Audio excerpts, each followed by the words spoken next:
الاعلاميه لهذا الحدث الهام. شكرا سيدي النائب العام، ونستدرك قبل الاعلان عن التسويق قبل المنع من خروج من التراث الوطني مع موظفين الارشيف. بسم الله الرحمن الرحيم. احنا بالتالي اشكر السيد رئيس الجمهوريه في الثقه التي وضعها في شخصي على تقدير كلفني بمهمه تسيير رئاسه مجلس قضاء برج بوعريريج، وكذا السيد معالي وزير العدل.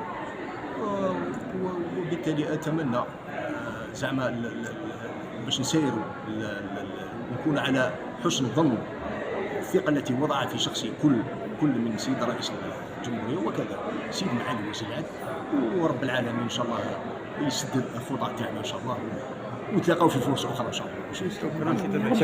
شكرا.